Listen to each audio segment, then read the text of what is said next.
দিবস ছিলেন অনাহারে, নবী পুরি কাঁদে যারে যারে।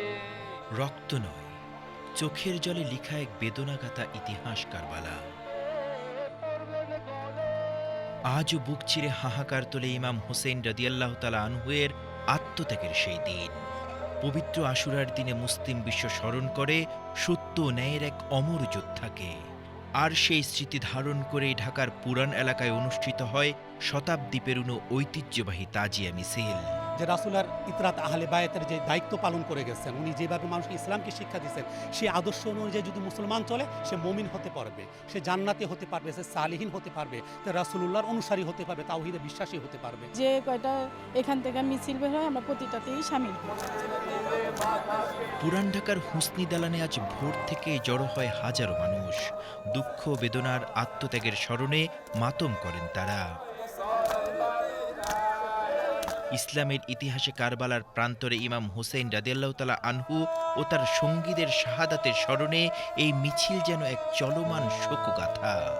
আজকের দিনেই ওর মাটি হয়েছে, হ্যাঁ, এই জন্য আমরা শোক মিছিল বের করি।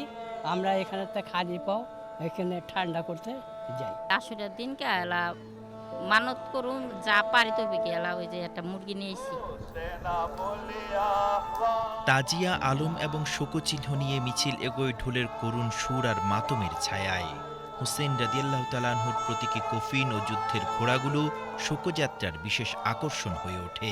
এই তাৎপর্যটা আমি শিখেছি আমার বাবা মার থেকে।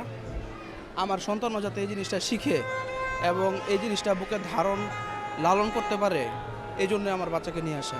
তাজিয়া মিছিলটি হুসনি দালান থেকে শুরু হয়ে চকবাজার, লালবাগ, আজিমপুর ঘুরে আবারও ফিরে আসে দালানে। ধর্মীয় ভাবগাম্ভীর্যতা বজায় রেখে শান্তিপূর্ণভাবে শেষ হয় এই মিছিল।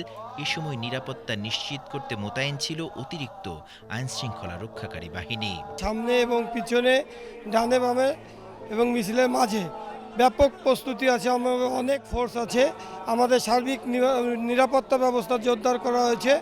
আশা করি আমাদের আইনশৃঙ্খলা কোনো অবনতি হবে না। প্রত্যেক ধর্মপ্রাণ মুসলমানদের জন্য এই দিনটি বিশেষ তাৎপর্য রয়েছে।